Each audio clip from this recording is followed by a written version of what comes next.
Right, so now we've got a couple of the basics covered for the UI. Let's see if we can't just finish off the last of the bits that we can see. So, we have already looked at the foundations, so let's have a look at materials. So, as I mentioned before, we've got different materials around, and depending on what material we use will change the speed that people walk over it.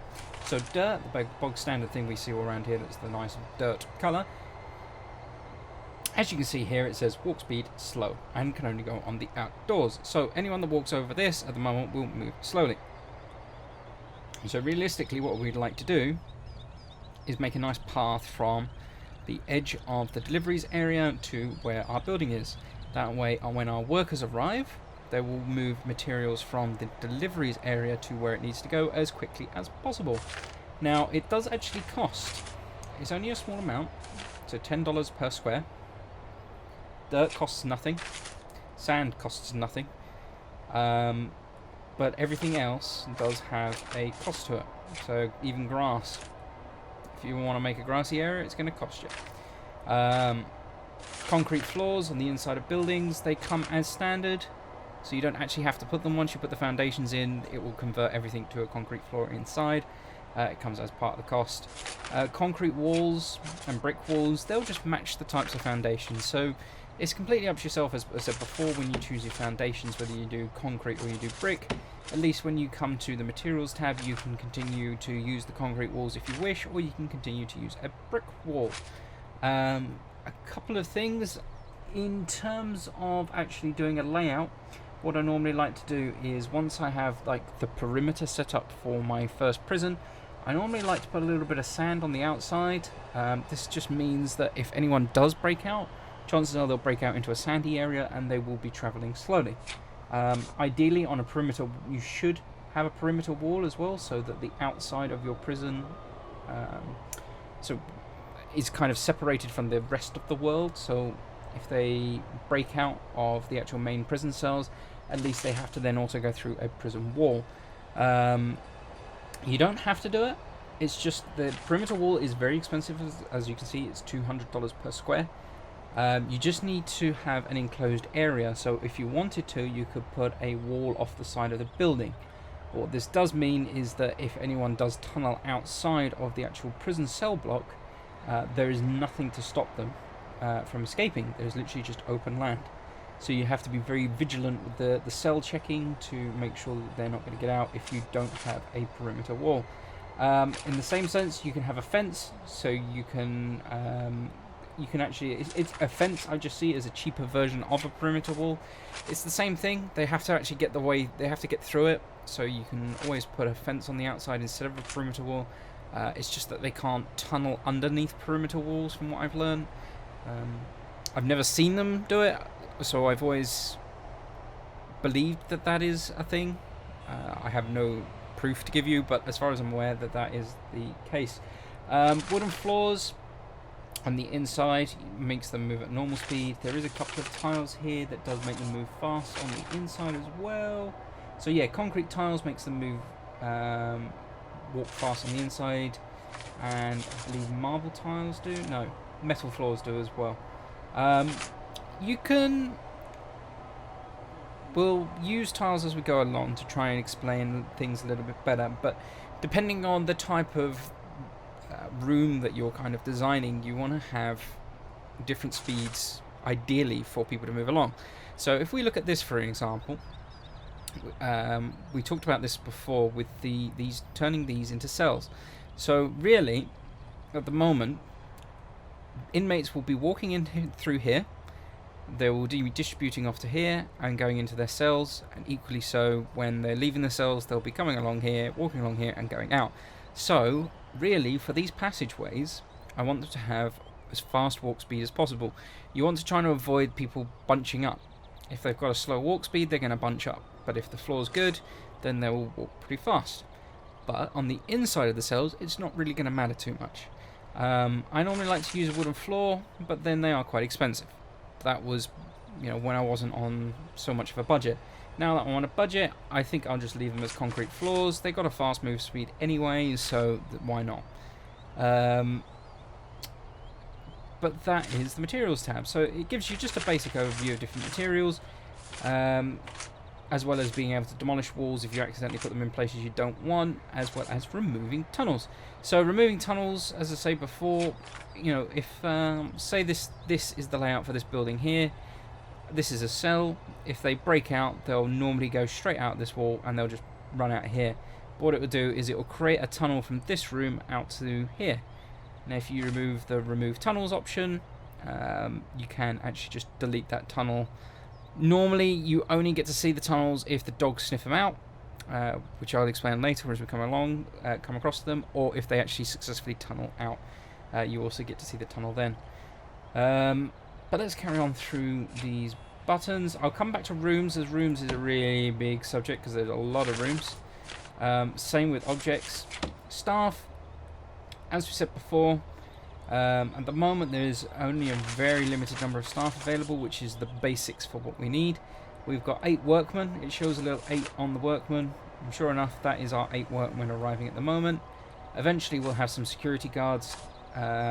Security guards are great, just you know, what prison doesn't have a security guard? You need security guards, and they need to kind of reflect.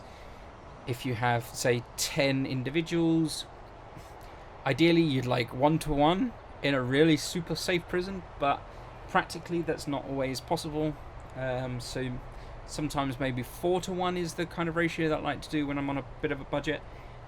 You can plan it out a little bit better later on.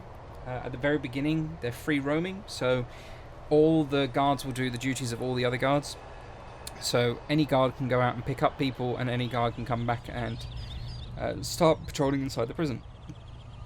One thing to keep an eye out for is these. As you can see here, there's a notebook page randomly appeared. Polaroids and notebook pages will randomly appear when you're building your prison, and when your inmates are walking around. Sometimes they'll leave Polaroids back in their rooms, in rooms they work in. Just keep an eye out on them. Sometimes, let's have a look at this one. We'll just resume it for a second. It's actually responding. No, we'll leave it there.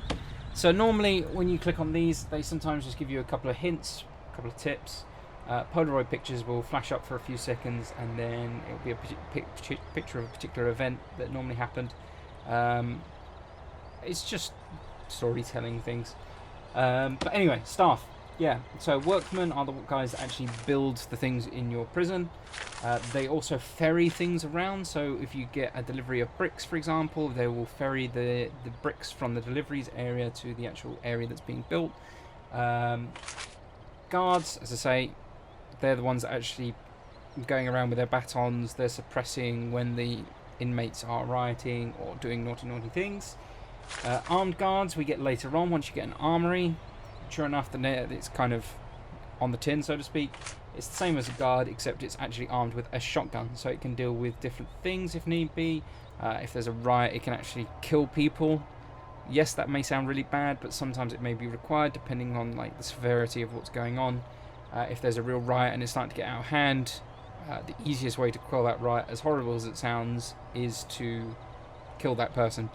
If you have a riot that goes on and it ends up killing 4 or 5 security guards, you could end up failing the game.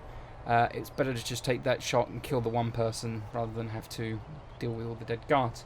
A doctor we'll get to later on, but basically if there's a riot or if there's a fight, the doctor will bring the individual to a medical bay and heal them up. The cook, again, pretty self-explanatory. Once you get a canteen going, the cook is the one that cooks all the food for all your minions, all your inmates. The gardener is one I normally get fairly late, but when you get areas like this that are a little bit rocky, you can kind of see here this kind of vague green splodging. You can see it a lot inside these buildings actually. This one's probably a better one. No. You can kind of see it down here. So this is just like weed growth. You get it all over the map. You don't really get it so much on sandy area. You get it on the borders of them, as you can see here. They'll just control the growth of the weeds, really. They will just keep it nice and tidy. They're not a huge requirement. They're kind of the nice thing to invest in if you have excess amounts of daily income.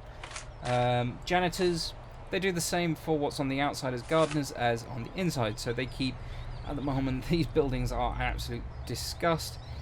You can see it's fairly tidy in here, but for example in this one, they're a mess. So if I go to get a janitor, you can actually see these are all footprints. If I was to get a janitor, they'd just come along and they tidy it all up for me. Dog handlers. Now, dog handlers are basically guards, except they're armed with a canine dog. It's good. Dogs can sniff out drugs. They can sniff out tunnels. You can put them on patrol. So, for example, with this sort of layout of cells, you could have a dog come up along here, sniffing all the cells. You could then walk them along here and walk along all the way down again. That way the dog will be close enough to the cells so that if there's anything in it, the dog will detect it. The same thing for if you've got, inmates coming in.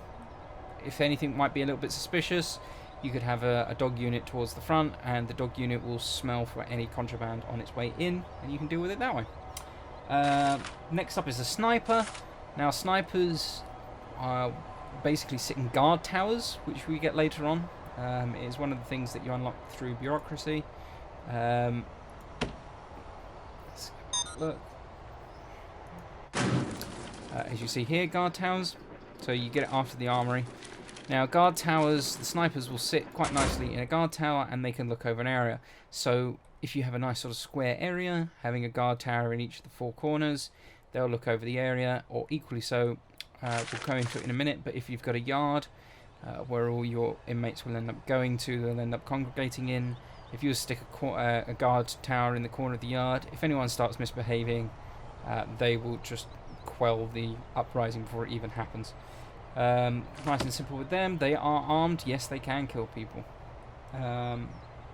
Next up is the warden, which we've got already. The chief is one of the admin guys. The foreman's one of the admin guys. The psychologist is one of the admin guys. The accountant is one of the admin guys, and the lawyer is one of the admin guys. I could go in and explain more thoroughly about them, but in short, if you're researching, you need one of these guys to research something fully. So, for example, I need a foreman if I want to research further in maintenance. Maintenance will then give me access to groundskeepers if I want them, cleaning staff, and it will also give me access to prison labour. So all the admin guys will reflect back to this in some way, shape or form. Things like the psychologist gives you literally access to just the psychologist. As you can see here, there's nothing that branches off. The same with health. There's nothing that branches off. The same with education. There's nothing that branches off. But what each of these do give you is access to a particular room or a particular service. So, for example, if I unlock health, it gives me access to doctors and the morgue. So if anyone dies, they've got a place to go, so it unlocks the morgue room. And it allows doctors to come and pick up anyone that's been injured and take them to the ward so they've been recovered. They can recover from any damage they might have taken, any injuries they might have taken when the riot was ongoing. Psychologists give you access to one of the scheduled rehabilitations, one of the things we saw in here earlier. One of the programs, as you can see here, you've got, like, for example, behavioral therapy will require a psychologist. So if anyone... Basically, these will populate better as we go on. So more people will require behavioral therapy, looking at the health option before. If anyone is a drug addict and comes in, then the doctors will help them out with that. Psychologists will help anyone that's an alcoholic when they come in, so on and so forth, really. It's all done through bureaucracy, and it's all done through the hiring of admin staff.